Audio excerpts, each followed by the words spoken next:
The Story of an Hour by Kate Chopin. Knowing that Mrs. Mallard was afflicted with a heart trouble, great care was taken to break to her as gently as possible the news of her husband's death. It was her sister Josephine who told her, in broken sentences, veiled hints that revealed in half concealing. Her husband's friend Richards was there, too, near her. It was he who had been in the newspaper office when intelligence of the railroad disaster was received, with Brentley Mallard's name leading the list of killed. He had only taken the time to assure himself of its truth by a second telegram, and had hastened to forestall any less careful, less tender friend in bearing the sad message. She did not hear the story as many women have heard the same, with a paralyzed inability to accept its significance. She wept at once, with sudden, wild abandonment in her sister's arms. When the storm of grief had spent itself, she went away to her room alone. She would have no one follow her. There stood, facing the open window, a comfortable, roomy armchair. Into this she sank, pressed down by a physical exhaustion that haunted her body and seemed to reach into her soul. She could see in the open square before her house the tops of trees that were all aquiver with the new spring life. The delicious breath of rain was in the air. In the street below, a peddler was crying his wares. The notes of a distant song which someone was singing reached her faintly, and countless sparrows were twittering in the eaves. There were patches of blue sky showing here and there through the clouds that had met and piled one above the other in the west, facing her window. She sat with her head thrown back upon the cushion of the chair, quite motionless, except when a sob came up into her throat and shook her, as a child who has cried itself to sleep continues to sob in its dreams. She was young, with a fair, calm face, whose lines bespoke repression and even a certain strength. But now there was a dull stare in her eyes, whose gaze was fixed away off yonder on one of those patches of blue sky.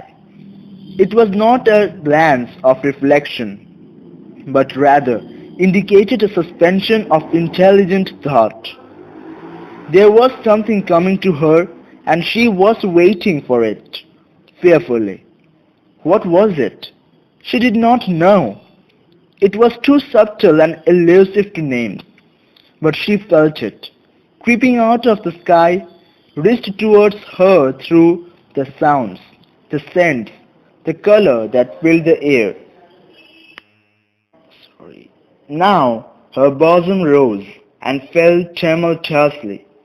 She was beginning to recognize this thing that was approaching to possess her, and she was striving to beat it back with her will, as powerless as her two white slender hands would have been. When she abandoned herself, a little whispered word escaped her slightly parted lips. She said it over and over under her breath. Free, free, free.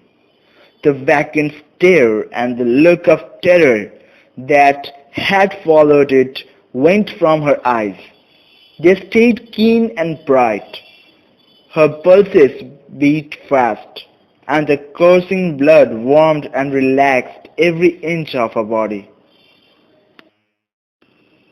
She did not stop to ask if it were or were not a monstrous joy that held her. A clear and exalted perception enabled her to dismiss the suggestion as trivial.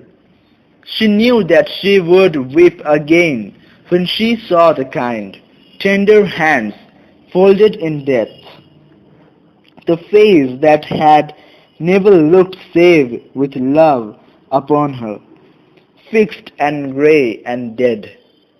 But she saw beyond that bitter moment a long procession of years to come that would belong to her absolutely, and she opened and spread her arms out in them welcome. There would be no one to live for her during those coming years. She would live for herself.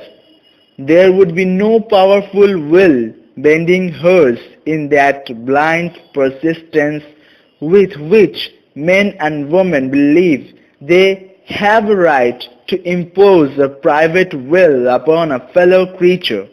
A kind intention or a cruel intention made the act seem no less a crime as she looked upon it in that brief moment of illumination.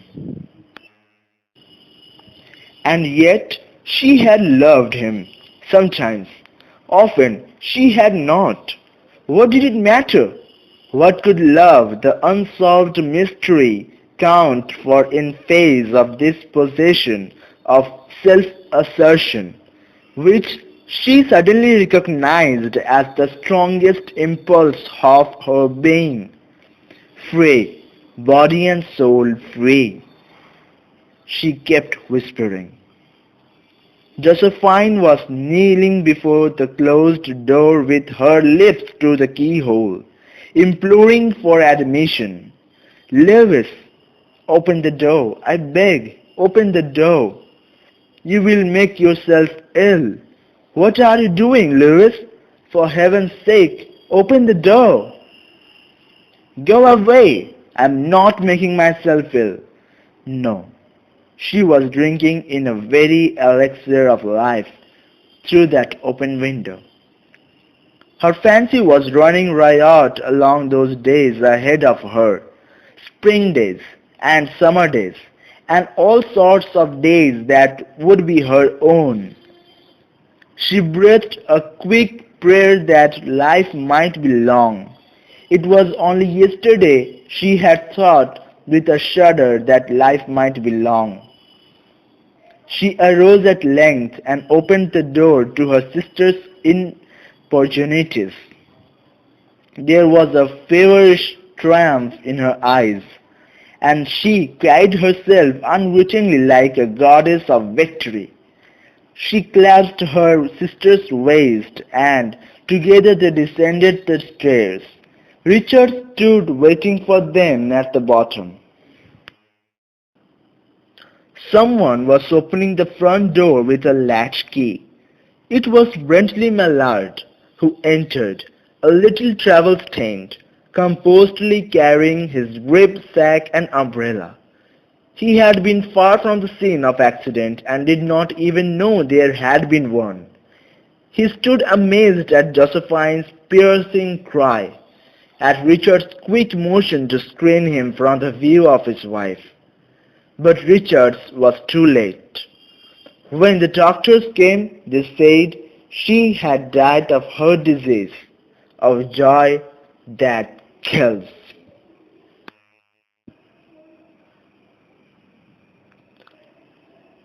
And the story ends here. So how was the story? If you like the story, then please subscribe to the channel and don't forget to hit the like button and comment what you think about the story or about the narration of the story. Thank you.